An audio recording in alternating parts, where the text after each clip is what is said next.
Hi everyone කොහොමද ඔයාලා හැමෝම හොඳින් සතුටින් ඇති කියලා හිතනවා. ඔන්න ඉතින් මම අදත් ලස්සන වීඩියෝ එකක් අරගෙන ආවා.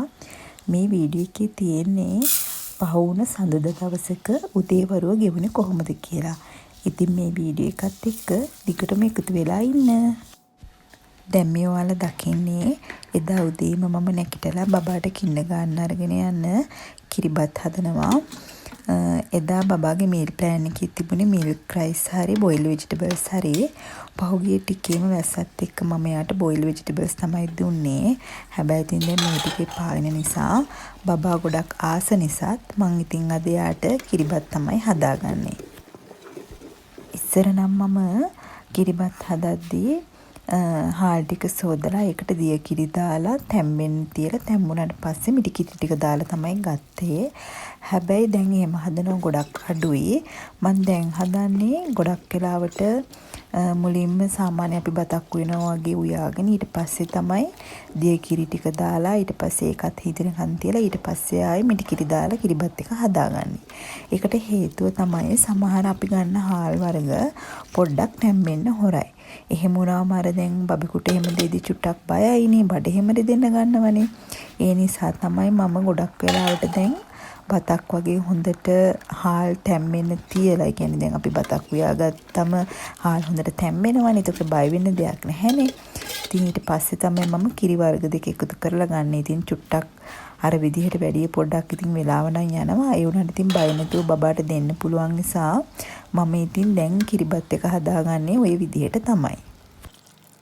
අද මම මේ කිරිබත් එක හදන්න ගත්තේ මගේ අම්මයි තාත්තයි යාළුවා දෙන්නගේ අත් එක්කම හැදුව කුඹුරෙන් ගත්ත හාල්. ඉතින් මේ හාල් එක හරිම රසයි ඒ වගේම අලුත්. ඉතින් මම මේ වෙලාවේ මගේ අම්මටයි තාත්තටයි පින් දෙනවා. තාමත් අපි වෙනුවෙන් මේ කරන කියන දේවල් වලට.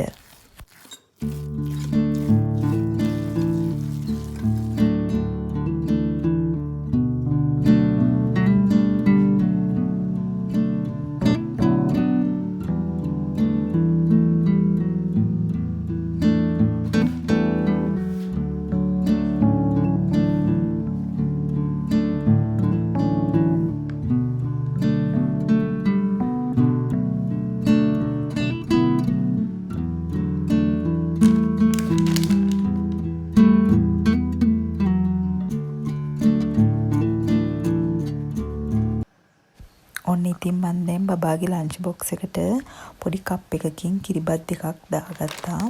හැබැයි ඉතින් ෂේප් එක නම් ආවේ නෑ. මොකද ඉතින් ගොඩක් රස්නේ නිසා. ඒකට මම තව ප්ලම්ස් දෙක තුනක් එකතු කරගත්තා. ඒත් හැබැයි ඉතින් ඒව නම් කාලා තිබුණේ නැහැ. අද මම රසම රස ගමේ කෑමක් හදන්න තමයි යන්නේ. අද මම හදනවා අමු කව්පි මැල්ලුමක්. ඉතින් මම මේ දැන් ඒ කව්පි මැල්ලුමට ඕනි කරන කව්පි ඇට ටික මුලින්ම තඹ ගන්න තමයි හදන්නේ. ඒ අතරතුරම මම අද දවල් කෑමට ගීබතක් හදාගන්න තමයි හදන්නේ. දැන් මේ මම අපේ ගෙදර චූටි රයිස් කුකර් එක තියෙන්නේ. අන්නේ රයිස් කුකර් එකේ නම් තියලා නෙමෙයි මට ඉක්මනට දැන් කරන්න ඕන හින්දා මම ඒක ලිපේ තියලා ඒක රත් වුණා. මේකට ගී තමයි දැන් මම මේ එකතු කරන්නේ. ඉතින් ගී ටික රත් වුණාට පස්සේ සුදු ලුණු ටිකක් හොඳට රන්වන් පාට වෙනකම් බැදගෙන ඒකට මම එනසල් උරුදු පොත්තක් කරවන්න එහෙමත් එකතු කරගත්තා. ඉතින් ඒ ටික බෙදුනට පස්සේ බත් එක දාලා හොඳට කවලම් කරලා අවශ්‍ය ප්‍රමාණයට වතුර දාලා මම අද ගීපතක් හදාගන්න තමයි හදන්නේ. මම අද ඒකට එකතු කරගත්තේ බාස්මති හාල්.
අර මම කිව්ව කව්පියට මැල්ලුම තියෙන්නේ. අනේ කව්පියට මැල්ලුම හදාගන්න තමයි යන්නේ. හැබැයි ඉතින් මම අද මේ කව්පියට මැල්ලුම හදන්නේ වට්ටක්කදළු. වට්ටක්කදළුත් එක්ක දෙක එකට. ඉතින් එහෙම හරිම රසයි. මම ගොඩක් වට්ටක්කදළු එහෙම නිකන් මැල්ලුම හදන්නේ නැහැ. මේ විදිහට තමයි මැල්ලුම හදන්නේ. මම ඉතින් දැන් මේ මුලින්ම තෙම්පරාදුව හදලා එකට පොළුයි හීනීට කපාගත්ත වට්ටක්කදළු වල ලුණුයි කායි එකතු කරලා තමයි මේ එකතු කරගන්නේ.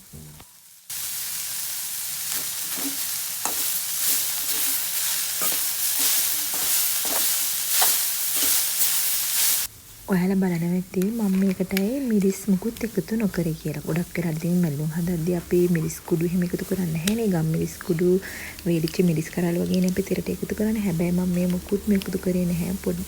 පොට්ටක් වෙන ගම් මිරිස් කුඩු ටිකක් විතර එකතු කරේ. මොකද මම මේ මැල්ලුම හදන්නේ බබාටත් එක්ක. එයාට ඉතින් සැර කන්න බැරි හින්දා මම එදා සැර මුකුත් එකතු කරේ නැහැ. හැබැයි ඔයාලා මේ විදිහට මැල්ලුම හදනවා නම් අනිවාර්යෙන්ම තෙරට වේලිච්ච මිරිස් කරාල දෙක තුනක් ඊට පස්සේ ගම්මිරිස් කුඩු ටිකක් ගම්මිරිස් කුඩු නැත්තම් ඔයාලට පුළුවන් අම මිරිස් කරලා අනිවාර්යෙන් අම මිරිස් කරලා හීනීට කපලා දාගන්න. මම ඉතින් මෙහෙම තමයි හැදුවේ බබාටත් දෙන හින්දා. මට තව දෙයක් ඔයාලට කියන්න ඕනේ. මේ අමුලීම ගොඩක් වෙලාවට මේ අපි සුපර් මාකට් වල එහෙමනම් ගන්න නැහැ. පොලේ තමයි තියෙන්නේ. ඉතින් අර පොළවල් වල ගමින් දෙන එළවලු තියෙන තැන් තියෙන අන්න ඒ තැන් වල තමයි ගොඩක් වෙලාවට මේ කව්පි කරල් හරි කව්පි ගොඩක් වෙලාට සමහර කට්ටිය කව්පි කරල් සුද්ධ කරලා අමු ඇටත් බෑග් වල දාලා තියාගෙන ඉනවා. ඉතින් එහෙම ගන්න පුළුවන්. අරගෙන මේ විදිහට මැල්ලුමක් හදලා බලන්න. ඉතින් හරිම රසයි.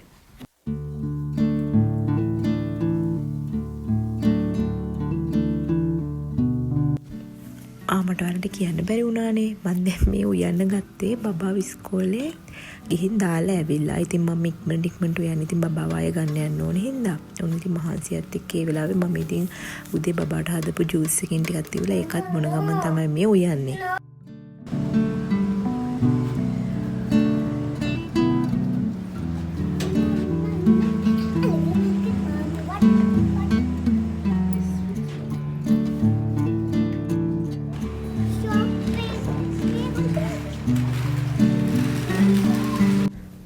ඉතින් මම බාගෙට උයලා ඉක්මනට බබාව ගන්න ගියා. බබාව අරගෙන ඊට පස්සේ මට බඩු වගේක් ගන්නත් තිබ්බා. මම ෆුඩ් සිටි එකටත් බබත් එක්ක ගිහිලා දැන් මේ එයාට ඉතින් අද යන්න ඕනේ කියලා කිව්වා චිල්ඩ්‍රන් පාක් එකට.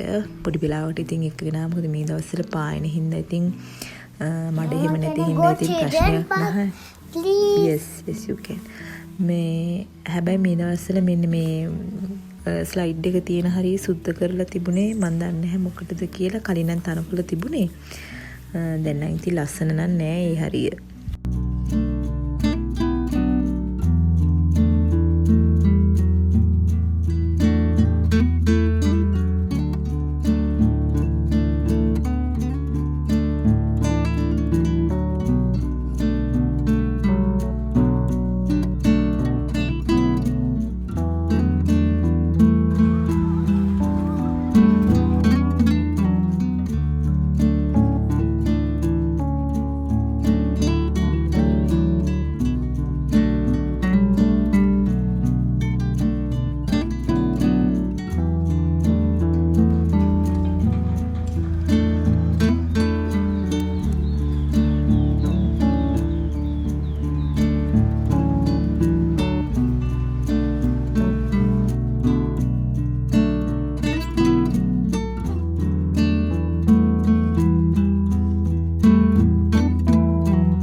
ඊට පස්සේ ඉතින් මම උදේ හදපු කිරිපත් මට කන්න ටයිම් එකක් තිබුණේ නැහැ. ඒ නිසා ඉතින් ආවට පස්සේ ඉතින් මට කන්න ආස හිතුණා. මම ඉතින් කිරිපත් චුට්ටක් බෙදාගෙන කාලා කිරිපත් කන්න ඉතින් කලින් දවසේ හදපු චිකන් වගේක් තිබ්බා. ඉතින් ඒවත් එක තමයි කෑවේ. ඊට පස්සේ දැන් මේ ආයේ මම ඉක්මනටම අද මං හදන්න ගත්ත මේන් ඩිෂ් එක පෝක් කරි එකක් සෑහෙන කාලයකට පස්සේ මං හිතන්නේ අවුරුදු 2කට විතර පස්සේ ඉතින් හදන්න තමයි යන්නේ. දැන් ඉතින් මේ අවශ්‍ය කරන දේවල් ටික කපලා තියලා ඉක්මනින්ම මිරිස් ටිකක් කළු කරගන්න තමයි හදන්නේ.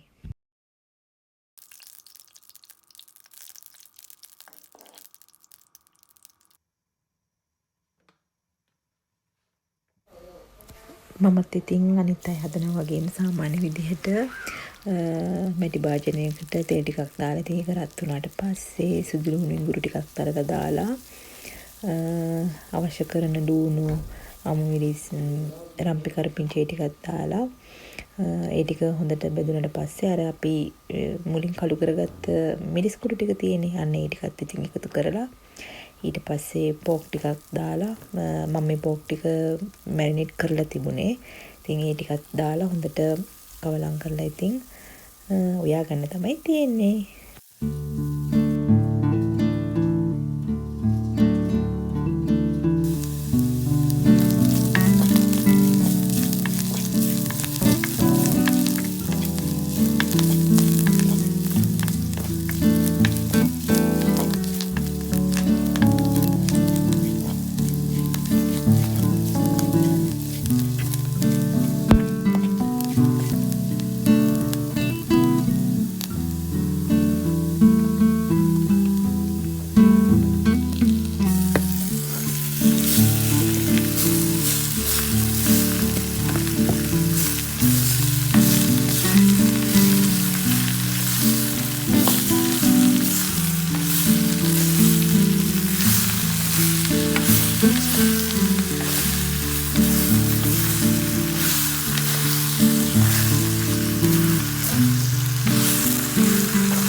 දැන් මම මේක තෙලේ පොඩ්ඩක් තැම්බෙන්න වහලා තිබුණේ. ඊට පස්සේ දැන් ආය සියඹලයිස්ම ටිකක් එකතු කරලා කවලම් කරලා වහලා තියන්න තමයි හදන්නේ.